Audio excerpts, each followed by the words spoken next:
A água que bebemos hoje é a mesma de milhões de anos atrás. Ela foi se reciclando, voltou para a natureza para ser reusada. Na quarta reportagem de Tunico Ferreira, na série Água, Planeta em Crise, você vai conhecer a tecnologia desenvolvida pelos países para reutilizar a água.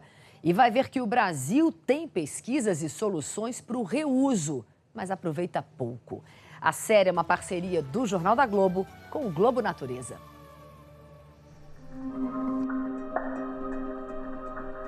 Abrir a torneira e sair água limpa é tão natural que não nos damos conta do caminho que a água percorre para entrar na nossa casa e depois sair, em geral na forma de esgoto. É preciso uma crise de abastecimento para se ter ideia da complexidade da estrutura envolvida. Represas, adutoras, bombas, canais, redes de distribuição. O professor David Sedlak, da Universidade de Berkeley, na Califórnia, em seu livro clássico sobre o recurso mais valioso do mundo, diz que para chegar onde está hoje, o sistema de distribuição de água passou por uma série de revoluções nos últimos 2.500 anos. Os romanos fizeram a primeira revolução, construir aquedutos e importar água de longe para abastecer suas cidades. A segunda, no século XIX, foi tratar a água, porque ela havia se tornado uma fonte de doenças contaminada pelo esgoto da própria cidade. A terceira revolução, em meados do século passado, tratou esse esgoto antes dele ser jogado no meio ambiente. No Brasil, essa revolução ainda não se completou, porque aqui a maior parte do esgoto vai direto para rios, lagos e mar. A quarta revolução é a atual e vem da escassez crescente. Usar água com eficiência. O reuso é um exemplo. A água entra na cidade, vira esgoto, que é tratado para se transformar em água potável, pronta para ser reusada. A ideia é reciclar, manter dentro da cidade o máximo de água que chega até ela. Nesta quarta fase, Sedlak diz que é preciso investir em novas tecnologias, mesmo em países em desenvolvimento, como o Brasil. Os danos econômicos associados à falta d'água são muito maiores do que os investimentos para se ter um suprimento seguro de água. É o que fez o condado de Orange, no litoral da Califórnia. Quando a água salgada do mar começou a invadir o aquífero, a água subterrânea que abastece a cidade, a solução tecnológica foi bombear água doce para dentro dele, aumentar a pressão e criar uma espécie de barreira protetora contra a água salgada. E como Orange não tem fonte natural de água, construiu o maior sistema de purificação de água do mundo. Nós podemos produzir essa água mais barata que a água importada.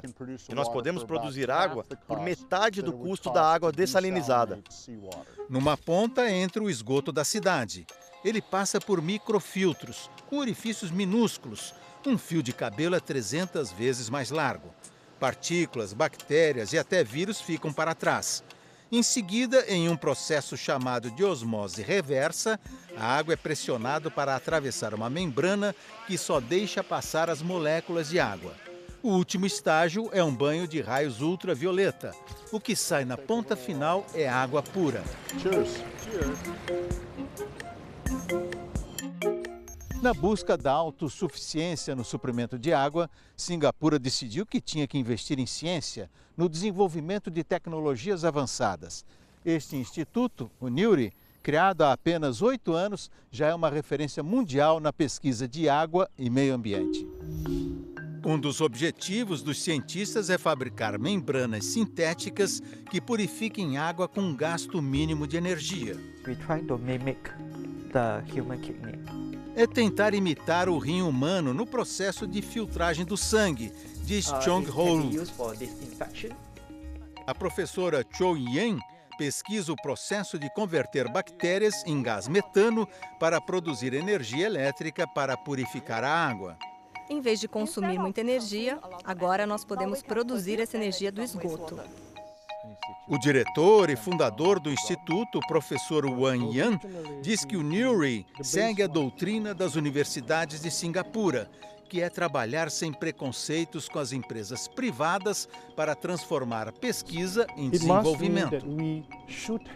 Nós temos que ter relações próximas com a indústria para entender o que a indústria quer, o que a indústria precisa e quais são os tipos de dificuldade que a indústria enfrenta.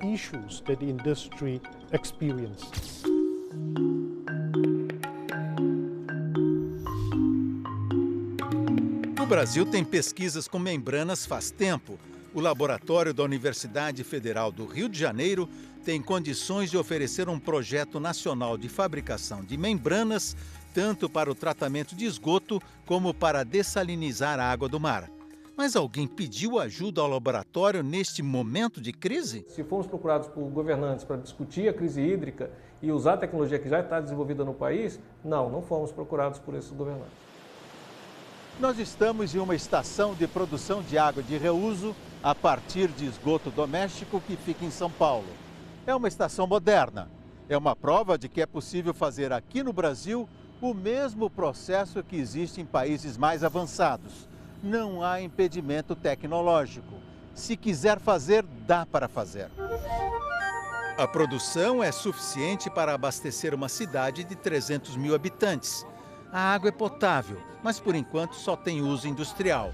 É levada por uma adutora com 17 quilômetros de comprimento para o polo petroquímico do ABC, onde é usada em torres de resfriamento e caldeiras. Os clientes estão satisfeitos.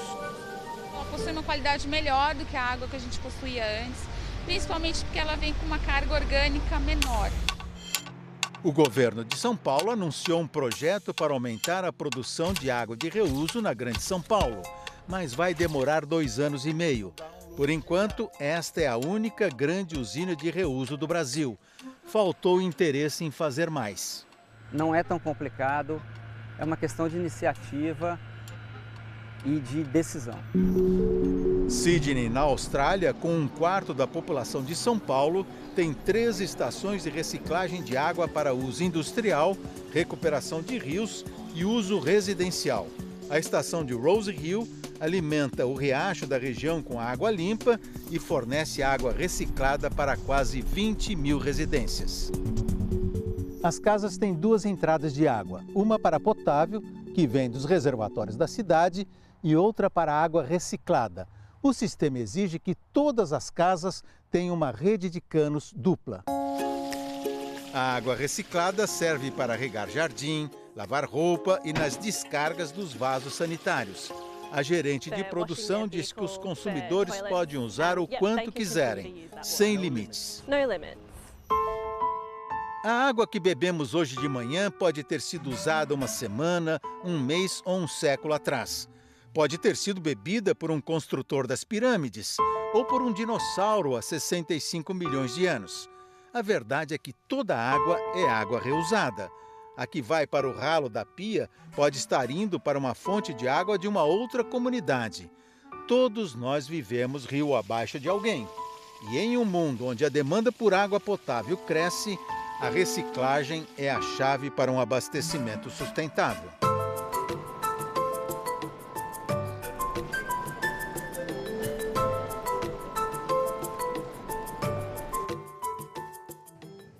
Amanhã, na última reportagem da série, quanto e onde se cobra pela água. A fazenda de frutas no Nordeste que fechou por causa da seca e a dessalinização que deu certo lá fora, mas nem tanto aqui no Brasil.